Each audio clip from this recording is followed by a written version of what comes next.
Hey there, Chris, N8PEM. Good afternoon, everyone. About a month ago, I got a really cool key from my buddy Ed, W4EMB, Bunnell Double Speed Key. It's over 100 years old, a little bit of a unicorn key. You don't see them very often, and a very, very cool cootie key. Like a lot of old keys, they don't come with bases, or if they do have bases, sometimes they're plain Janes. And for a key this special, I wanted to make a pretty special base for it. So let me get to the workbench, walk you through the process, and show you kind of what the finished product looks like. So here we go. All right, so this is the key in question. This is the Bunnell Double Speed Key. It is a cootie key. From what I understand, this is the W variant. They made a W and a G, and those initials, those letter designations, Bunnell gave to the two engineers that designed each one. This was made in about 1904 to sometime in the 1920s. Whenever you see these come up for sale, they're usually pretty pricey because they're rare. This is obviously what my key looks like now after I've cleaned it. I'm going to overlay some pictures and some video of the cleaning process and what it looked like before, and just a little bit of the cleaning. In short, this key is mostly brass. There's a little bit of steel. The screws on the bottom obviously are steel, and some rubber bushings. The knob and the finger piece, I believe, are some sort of bakelite, although I'm not 100% sure. The brass itself was really rough when I got this key, which is just probably what you're gonna get with a 100-year-old key that hasn't been refurbished before. All the brass I cleaned with Brasso. There's the Brasso. The screws on the bottom that were really, really rusty, I used this Loctite Naval Jelly Rust Dissolver. These things were available in my local Ace Hardware store. I think there's like an Evapco Rust product that some other people use. When I just used some nylon toothbrushes. It took a lot of elbow grease to get the tarnish off this key. Now, I will say it looks a little better in person than it does on this video. It's already got some smudges back on it. It's already oxidizing again. I know other people that restore keys will apply a lacquer finish. I'm not sure I want to do that. I don't have any experience with lacquering keys, and a key that to me is this special. I don't want to lacquer, and actually when I talked to my buddy Ed about it, he agreed with me. It'd probably be best not to lacquer the parts of this key. Lacquer would obviously keep the oxidation off. And Ed pointed me to another product that would help with the oxidation, and I can't remember what he told me right now. I can't remember. But, so will it oxidize? Will it patina? Yes, but I think that's okay with an old key like this. I wanted to clean it to keep it in as good as condition as possible, but I think a little bit of patina on a key like this can actually add character, and it's not going to affect the functionality at all. And in fact, this key functioned just perfectly before I cleaned it. So the contacts are actually made of silver, from what I understand. And you want to be careful with Brasso and cleaning products on silver. The steel I use Brasso on, and I also use a little bit of Barkeeper's Friend. The spring steel here is still in pretty great shape. This key has a couple cool things about it. Obviously the cootie design, which from what I understand, this might have been one of the first cootie design keys out there. But it also has this really cool mechanism to adjust the tension on the cootie key, and you can loosen these brass blocks and move this forward and back. So obviously forward would put more tension on the spring steel, and moving it all the way back would provide less tension.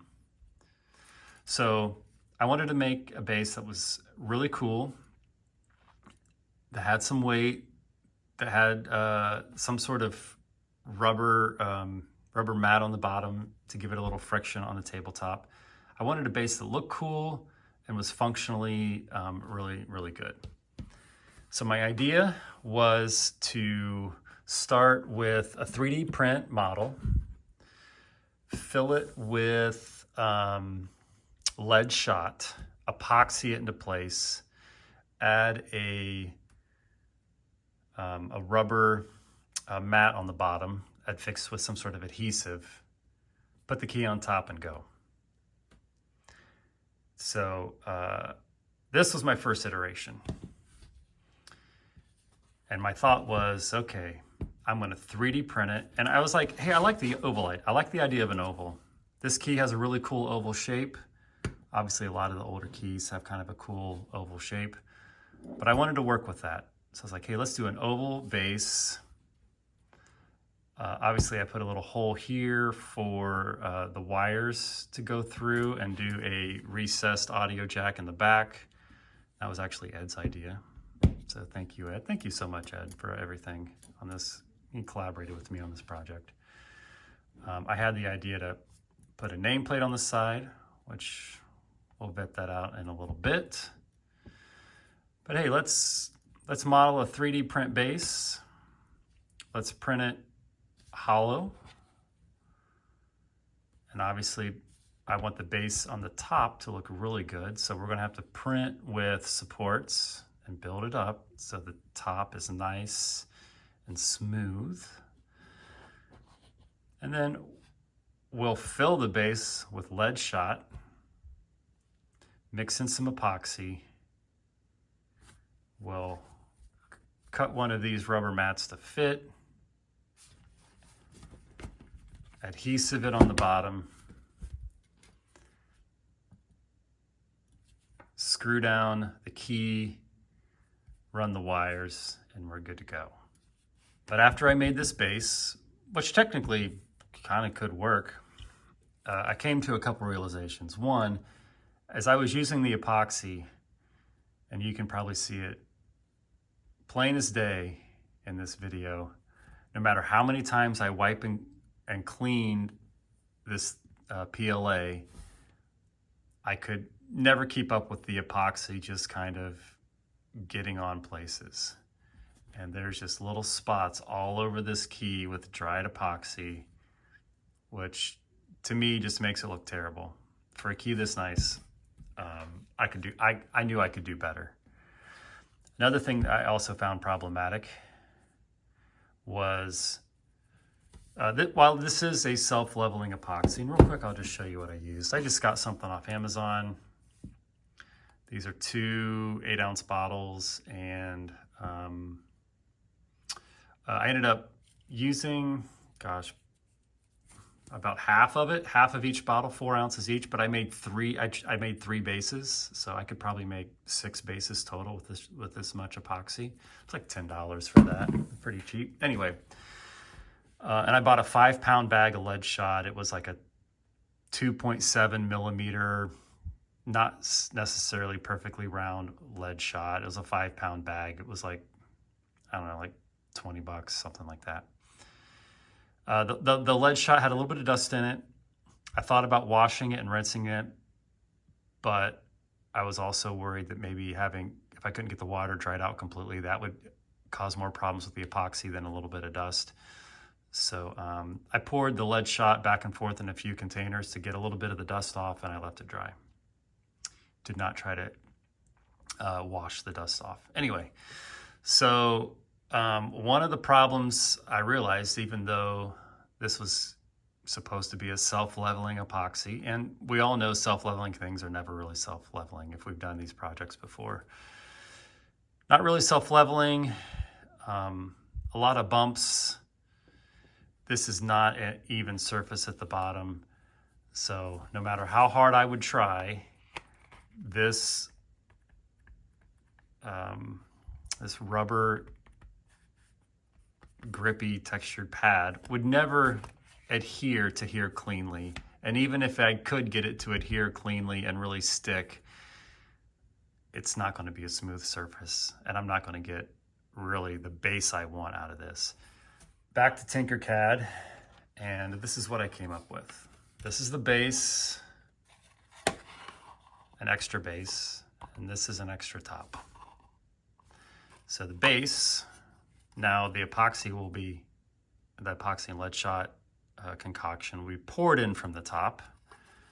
Now I have a nice smooth flat base to adhere that rubber mat to.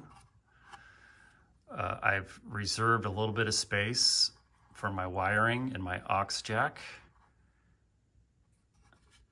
And then the second piece, which again, I'm going to print with supports so that, you know, the rough side is on the bottom and the smooth side is on the top.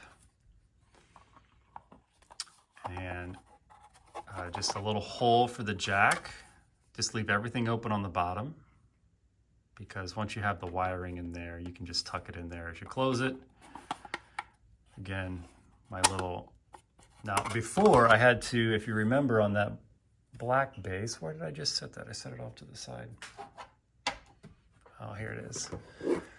On this one, because it was a one-piece design, I had to actually put PLA behind here and kind of like form where that little nameplate was going to go. But now with the two-piece design, I could just leave that as an open hole. And then as I put these pieces together, and this is a tight fit, it's a tight fit, but it works.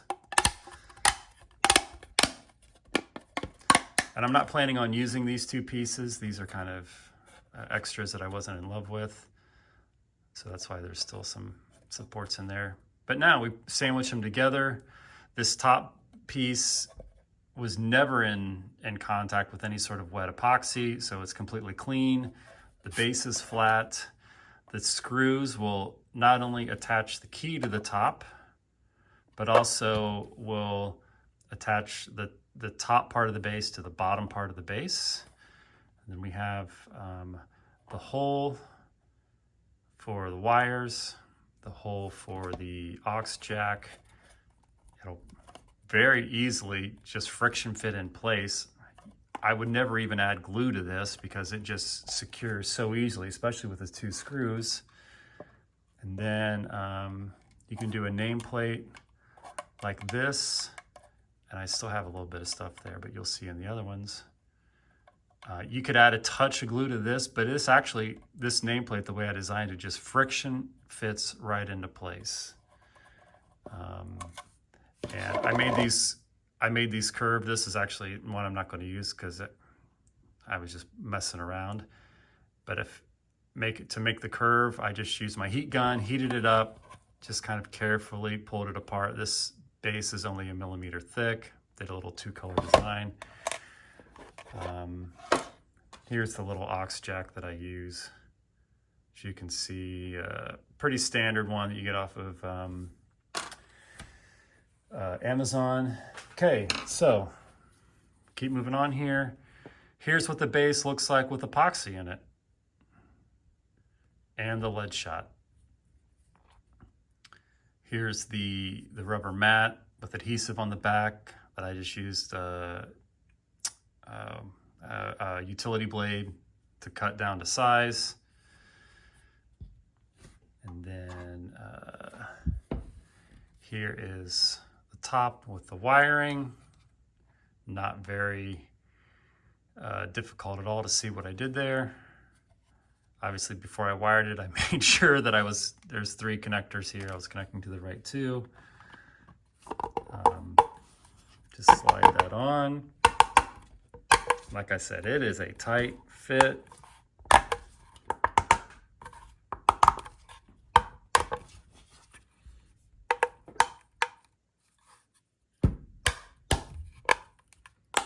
But that's it, which makes it really hard to get apart, but